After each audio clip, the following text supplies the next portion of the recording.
ഈ ലോക്സഭാ തെരഞ്ഞെടുപ്പിൽ ആകെ നിറം കെട്ടുപോയ ഒരു പാർട്ടിയാണ് കേരള കോൺഗ്രസ് എം.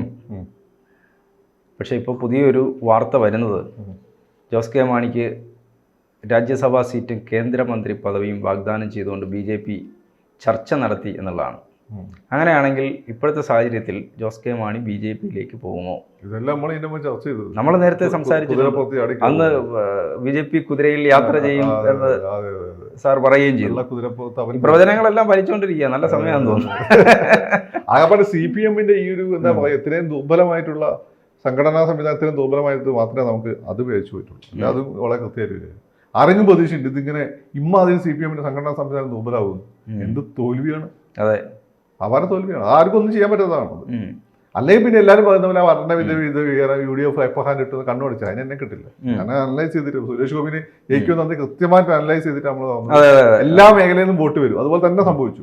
ഗുരുവായൂർ മാത്രമാണ് സുരേഷ് ഗോപിക്ക് ഭൂരിപക്ഷം ഇല്ലാതെ വരും. നമ്മളന്ന് കണക്കും അവതരിപ്പിച്ചു. ആ കണക്ക് ഏതാണ്ടൊക്കെ ശരിയാണ്. പക്ഷെ അതിൽ കൂടുതൽ ഭൂരിപക്ഷം വന്നു. അപ്പം ഇദ്ദേഹത്തിന്റെ കാര്യത്തില് സാധ്യത വളരെ കൂടുതലാണ്. കാരണം ഈ നിയമസഭ CPM-ന് സംഘടനാപരമായി വലിയ തിരിച്ചടിയാണ്. അതിന് വലിയ തിരിച്ചടിയാണ് കേരള കോൺഗ്രസ്. കാരണം കേരള കോൺഗ്രസ് ശക്തമായി കൂടെ ഉണ്ടായിരുന്ന കോട്ടയം അവരുടെ സീറ്റ് മാത്രമല്ല, കോട്ടയം, പത്തനംതിട്ട, ഇടുക്കി ഈ 3 സീറ്റ് LDF ജയിക്കണം. അത് ജയിക്കാതെ ഇത്രയും ഭൂരിപക്ഷം തോറ്റതിന് വലിയ ഉത്തരവാദിത്തം അവർക്കുണ്ട്. ഇത്രയേ ഉള്ളൂ കേരള കോൺഗ്രസ്. ബാലകൃഷ്ണപിള്ള സാറിനെ പോലെ കേരള കോൺഗ്രസ് പോലെ ഇത്രയും ചെറിയ പാർട്ടിയാണ് മാണി ഗ്രൂപ്പ് എന്നുള്ള ഫീൽ ഇപ്പോൾ വന്നിട്ടുണ്ട്. മഞ്ഞക്കടമ്പ ഇരുന്ന് ചിരിക്കുന്നുണ്ടാവും മാണി സാറിന്റെ ഫോട്ടോ വെച്ചിട്ടുണ്ട്. മുൻകൂട്ടി കണ്ടിട്ട് അല്ല, അതുകൊണ്ടല്ല മൂപ്പർ മുൻകൂട്ടി കണ്ടോന്നല്ല. മൂപ്പര് മഞ്ഞക്കടമ്പന്റെ പ്രശ്നം അതാണ്. ഒരു നിങ്ങളെ കൂടെ നിങ്ങൾക്ക് വേണ്ടി കണ്ണു അടിച്ച് വാദിച്ച് ചാകാൻ നടക്കും. നിങ്ങൾ അവസാനം ചവിട്ടും. അതുകൊണ്ട് ഉണ്ണിത്താൻ ചേട്ടനെ കന്നാരം ചവിട്ടില്ലായിരുന്നു, അവഗണിക്കില്ലായിരുന്നു. ഇതേമാതിരി ഇതാണ് മഞ്ഞക്കടമ്പന്റെ ഒരു പ്രശ്നം.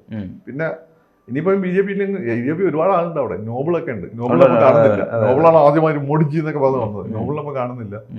കുര്യൻ പിന്നെ പണ്ടത്തെ പോലെ തന്നെ അവിടെ ഇവിടെയും. കുര്യൻ ഒരു കരിഷ്മയില്ലല്ലോ. പിന്നുള്ളത് PC ജോർജാണ്. ഭയങ്കര പ്രശ്നമാണ്.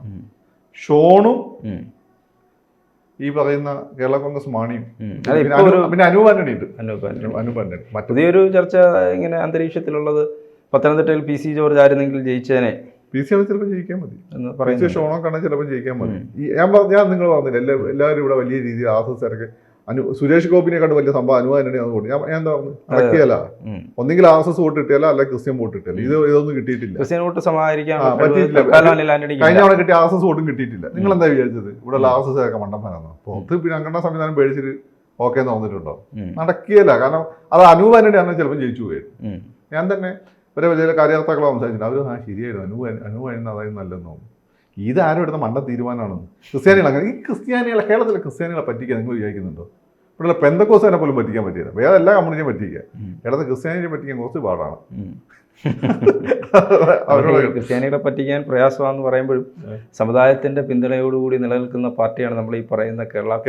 അദ്ദേഹം പറഞ്ഞില്ല. അപ്പൊ അവര് പണ്ട് ഇതുപോലെ മാണി സാറ് മകന് വേണ്ടി മന്ത്രിക്കുപ്പായൊക്കെ തുന്നിച്ചാണ്. പക്ഷെ അത് UDF-കാര് നേരത്തെ മുൻകൂട്ടി കണ്ടിട്ട് അത് തിരിച്ചു.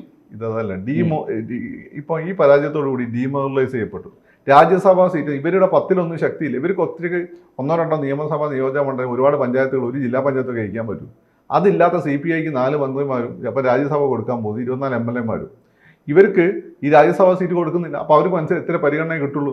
മാത്രമല്ല ജോസ് കെ മാണിയുടെ ഒരു ഇമ്പാക്റ്റ്, മാണിസാറിന്റെ കുടുംബത്തിന്റെ ഇമ്പാക്റ്റ് കുറഞ്ഞും വരുന്നു. കുട്ടിയമ്മയ്ക്ക് സുഖമില്ലെന്ന് തോന്നുന്നു. അതുകൊണ്ട് ആ ഒരു ഇമ്പാക്റ്റ് ഇല്ല. അപ്പോൾ ഇതൊക്കെ അവർ തിരിച്ചറിയുന്നുണ്ട്. ആ തിരിച്ചറിയുന്ന സാഹചര്യത്തിൽ ഈ ബൈബിളിൽ പറയുന്നുണ്ടല്ലോ, കാനാൻ ദേശം നിനക്ക് വിധിക്കപ്പെട്ടതാണ്, പക്ഷെ നിങ്ങൾ അവിടെ എത്തിയില്ല എന്ന് പറയുന്നുണ്ടല്ലോ. ഈ പിന്നെ ഈ മോസസിനോട് ആണല്ലോ പറയുന്നത്. അതുപോലെയാണ് കേരള കോൺഗ്രസും BJP തമ്മിലുള്ള കാര്യം. മാണിസാറിന്റെ കാലത്ത് തന്നെ ഈ കാനാൻ ദേശം എന്ന BJP പിന്നെ കേരള കോൺഗ്രസിന് വിധിക്കപ്പെട്ടതാണ്, ദൈവം കൊടുത്തിരിക്കുകയായിരുന്നു. പക്ഷെ മാണിസാറിന്റെ സമയത്ത് അത് എത്തില്ലെന്ന് ഉറപ്പായിരുന്നു. പിന്നെ ജോഷിയുടെ സമയത്തല്ലേ അവിടെ എത്തിയത്? കാനാൻ ദേശത്തെത്തി ജോഷിയുടെ സമയത്തല്ലേ?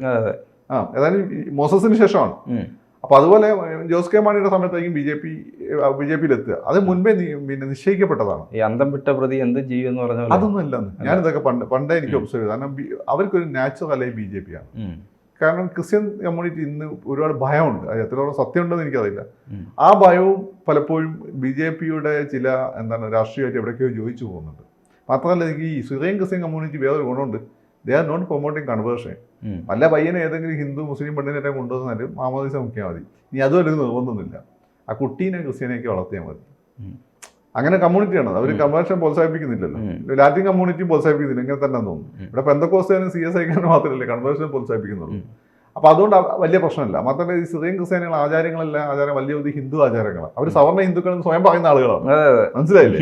അപ്പൊ അതുകൊണ്ട് ഇതൊരു ബുദ്ധിമുട്ടുള്ള കാര്യമില്ല. പക്ഷെ അവർ കോൺഗ്രസ് കംഫർട്ടബിൾ ആയതുകൊണ്ടും സോണിയാഗാന്ധി ഈ പറയുന്നതിന്റെ മാതിരി ലാറ്റിൻ റോമ കത്തോലിക്ക ആയതുകൊണ്ടൊക്കെ അങ്ങനെ നിന്നു ഏതാ. ഇപ്പൊ സോണിയാഗാന്ധിക്ക് വലിയ വോയിസ് ഒന്നുമില്ല. മാത്രമല്ല കോൺഗ്രസിലാണെങ്കിൽ ഇവർ പേടിക്കുന്ന മുസ്ലിം സ്വാധീനം കൂടി വരുന്നുണ്ട്. അത് മാത്രമല്ല കോൺഗ്രസ് ഈ നേരത്തെ ഉമ്മൻചാണ്ടി ഉണ്ടായിരുന്നു, അല്ലെങ്കിൽ AK ആന്റണി ക്രിസ്ത്യാനികളുമായിട്ട് അത്ര ബന്ധമില്ലെങ്കിലും സഭയുമായി ബന്ധമില്ലെങ്കിലും എടുത്തു പറയാവുന്ന ഒരു നേതാവാണ് ഇപ്പൊ ക്രിസ്ത്യൻ കാണിക്കാൻ പറ്റിയത്. പിന്നെ മാണിസാർ ഉണ്ടായിരുന്നു. ഇപ്പൊ അതൊന്നും ഇല്ല. ഈ ഇപ്പുറത്ത് വരുമ്പോ പിന്നെ പാത്രിയാർക്ക് സഭയിൽ നിന്നും PP തങ്കച്ചൻ അദ്ദേഹം ഉണ്ടായിരുന്നു. അങ്ങനെ എല്ലാ ഈ പറയുന്ന സമുദായങ്ങളിൽ UDF തന്നെ ഒരു ബേസിക്കലി ഒരു ക്രിസ്ത്യൻ സാധനമായിരുന്നു. അതിപ്പോ അല്ലാതായി മാറിയിട്ടുണ്ട്. അപ്പം BJP ആണെങ്കിൽ ഇവരെ കൂടെ കെട്ടിക്കഴിഞ്ഞാൽ BJP എന്തും ചെയ്തു കൊടുക്കും. അപ്പൊ ഇങ്ങനെയുള്ള മറ്റൊരു സംസ്ഥാനത്ത് ജയിപ്പിച്ചിട്ട് പിന്നെ മന്ത്രിയാവുന്ന മാണി ജോസ് കെ മാണിയുടെ വലിയൊരു ആഗ്രഹമാണ് കേന്ദ്രമന്ത്രി. അതിനുകൊണ്ടാണ് പണ്ട് അച്ഛനെ മുഖ്യമന്ത്രി സ്ഥാനത്ത് അങ്ങനെ പാര വെച്ചത്. അപ്പൊ അതുകൊണ്ട് അത് നടക്കാൻ വളരെ സാധ്യത കൂടുതലാണ്. അപ്പൊ ഈ കുതിരപ്പുറത്ത് എപ്പം ചാടിക്കുന്നത് നോക്കിയാൽ ഇത്തവണ ചിലപ്പോൾ നല്ല സാഹചര്യം ഉണ്ട്, LDF സീറ്റ് കൊടുക്കില്ല. അത് പറഞ്ഞുകൊണ്ട് ചാടാം. മാത്രമല്ല ഞങ്ങളെ സംഘടനാപരമായി ദുർബലമാക്കി ഞങ്ങളെ MP പരസ്യമായിട്ട് അപമാനിച്ചു. ഈ കേരള കോൺഗ്രസിന് പ്രത്യേകിച്ച് ചാടുന്നതിന് പ്രത്യേകിച്ച് കാരണം സഭയോടല്ലാതെ വേറെ ഒരുത്തിനോട് ഒരു കമ്മിറ്റ്മെന്റും ഇല്ല. പിണറായി വിജയനോടും ഇല്ല, പിന്നെ അത് രമേശ് ചെന്നിത്തല ആരോടും ഒരു കമ്മിറ്റ്മെന്റും ഇല്ല. സഭയോട് മാത്രമേ അവരുടെ കമ്മിറ്റ്മെന്റ്. പിതാവ് S മൂളിയിൽ അപ്പോഴേ ചാടും. പിതാവ് S മൂളിയിൽ എനിക്ക് തോന്നുന്നു. കാരണം സുരേഷ് ഗോപി നിശബ്ദ പ്രചാരണത്തിൽ നിന്ന് പാലയിലാണ് പോയത്. എന്താ സംസാരിച്ചെന്ന് സുരേഷ് ഗോപി ആരോടും പറഞ്ഞിട്ടില്ല, മീഡിയ ചോദിച്ചിട്ടും പറഞ്ഞിട്ടില്ല. അപ്പൊ അതിന്റെ അർത്ഥം എന്താണ്? അതൊക്കെ ഓക്കെ ആക്കി വെച്ചിട്ടുണ്ട്. ഇനി അങ്ങോട്ട് ചാടിച്ചെന്നാൽ മതി. അതോടുകൂടി അടുത്ത നിയമസഭാ പഞ്ചായത്ത് ഇലക്ഷനിൽ കേരളത്തിൽ അല്ല ഇത് ചാടാൻ എല്ലാവരും ഇപ്പൊ ഈ റോഷിയൊക്കെ കൂടെ പോകുമോ? റോഷിക്ക് അതെ, ഒരു ഭാഗം CPM കൂടെ വെക്കും. പക്ഷെ അതങ്ങനെ ഉള്ളൂ. അത് എല്ലാ കാലത്തും റോഷി എപ്പോഴും മാണിസാറിന്റെ കുടുംബത്തിന്റെ ഒരു വിനീത വിധേയനാണ്. വേറെ ആരെങ്കിലൊക്കെ എന്താണ് ജനതാദൾ ഇങ്ങോട്ട് വന്നപ്പോ ഒരു വിഭാഗം ചാരുമൂട് എന്താണ് ചാരുമൂട് വിഭാഗം ചെറിയൊരു വിഭാഗം അവിടെ നിൽക്കുന്നുണ്ട്. അതുപോലെ നിൽക്കുകയുള്ളൂ. ചാരുപാറ രവി അതുപോലെ നിൽക്കുകയുള്ളൂ. ഇതിപ്പോൾ സംഭവിക്കാന്ന് വെച്ചാൽ ഈ രീതി സംഭവിക്കുമ്പോൾ അടുത്ത പഞ്ചായത്ത് ഇലക്ഷൻ തീർത്തും നമുക്ക് പ്രതീക്ഷിക്കാൻ പറ്റാത്ത രീതിയിലുള്ള മാറ്റങ്ങൾ വരും. അൺസർട്ടൈൻ ആയിട്ട് അതിൻ്റെ റിസൾട്ട് ഇത് തന്നെ നിയമസഭാ ഇലക്ഷൻ സംഭവിക്കും. അപ്പം ഇത് അടുത്ത് സംഭവിക്കും. ഇതിപ്പോൾ ഇന്നല്ല നാളെ. കാനാൻ ദേശം വിധിക്കപ്പെട്ടതാണ്. കാനാൻ ദേശം എന്ന് പറഞ്ഞാൽ BJP ആണ്. അത് എന്നുള്ള മാണി സാർ എന്നുള്ള മോസസിന്റെ സമയത്തില്ല. ഇനി അടുത്ത വരുന്ന ജോഷിയുടെ ആരെയും സമയത്ത് നടക്കും. ഈ PJ ജോസഫ് ഇപ്പോൾ സന്തോഷിക്കുന്നുള്ളൂ അല്ലേ? അദ്ദേഹത്തിന്റെ സ്ഥാനാർത്ഥി എന്തായാലും കോട്ടയത്ത് ജയിച്ചു. അപ്പോൾ PJ ജോസഫിന് എന്തായാലും തൽക്കാലത്തേക്ക് അദ്ദേഹം BJP-യിലേക്ക് പോകേണ്ട സാഹചര്യം വരുന്നില്ല. മോൻസ് സന്തോഷിക്കുന്നുണ്ടോ? ആ ഗ്രൂപ്പിനെ നയിക്കുന്നത്. പിന്നെ അതിന്റെ ഒരു ബുദ്ധിയുള്ള മുഖം വെച്ചാൽ ഫ്രാൻസിസ് ജോർജാണ്. ഇനി ചിലപ്പോൾ ആന്റണി രാജു ഉണ്ടല്ലോ, ഇവിടെ LDF-ന് അടി കിട്ടുമെന്ന് അങ്ങോട്ട് പോകും. ആന്റണി രാജുവിന്റെ ആത്മീയ ഗുരുവാണ് ഫ്രാൻസിസ് ജോർജ്. ഇവരൊരു ടീമാണ്. പ്രത്യേക സാഹചര്യത്തിൽ ഇങ്ങോട്ട് വന്നതാണ്. അപ്പൊ അതുകൊണ്ട് LDF-ന് അടി കിട്ടുന്നത് ആന്റണി രാജു ചിലപ്പോൾ അങ്ങോട്ട് പോകാൻ സാധ്യതയാണ്. ആന്റണി രാജുവിന്റെ വലിയ ആഗ്രഹം മന്ത്രിയാവാന്നുള്ളത്. അത് നടന്നു. ബാക്കി അദ്ദേഹത്തിനൊരു ആത്മീയമായ ഒരു താല്പര്യം ഉള്ളതെന്ന് വെച്ചാൽ ഈ ഫ്രാൻസിസ് ജോർജൊക്കെ ആയിട്ടാണ്. അദ്ദേഹത്തിന്റെ നേതാവാണ്. അപ്പൊ അതുകൊണ്ട് കേരള കോൺഗ്രസിൽ അങ്ങനെ ഒരു മാറ്റം വരും. പിന്നെ BJP-യിലേക്ക് പോകുമ്പോൾ കുറെ ആളുകൾക്ക് യോജിക്കാൻ പറ്റുന്ന വരില്ല. ആഫ്റ്റർ ഓൾ BJP ഒരു ഹിന്ദുത്വ പാർട്ടിയാണ്. മറ്റേ പൂങ്കാവനത്തെ കുരിശ് കണ്ടപ്പോൾ അത് സപ്പോർട്ടാഷ് ചെയ്ത ടീമാന്ന് പറയുന്ന ആളുകൾ കുറെ കണ്ട്. എന്താ പ്രശ്നം നിലയ്ക്കൽ സമരം. അപ്പൊ അവരൊക്കെ ചിലപ്പം ഈ പറയുന്ന ഈ മോൻസിന്റെ കൂടെ തന്നെ മോൻസ് ആള് മിടുക്കനാണ്. ഇത്തരം കാര്യം ഉപജാപത്തിന് മോൻസും മിടുക്കനാണ്. മോൻസാണ് ഇപ്പൊ നിറഞ്ഞു നിൽക്കുന്നത്. കേരള കോൺഗ്രസിൽ ഏറ്റവും ഇനി അടുത്ത് പ്രതീക്ഷിക്കുന്ന മോൻസാണ്. പിന്നെ നമ്മളെ ഇദ്ദേഹം ഇപ്പോഴത്തെ നിയുക്ത കോട്ടയം MP എന്ന് വെച്ചാൽ ബേസിക്കലി പാവമാണ്. അദ്ദേഹം ഒരു ആത്മീയ നേതൃത്വം എന്നൊക്കെ രീതിയിൽ പോകുന്നില്ല. ഇനി അങ്ങോട്ടേക്ക് മോൻസിന്റെ കാലഘട്ടമായിരിക്കും.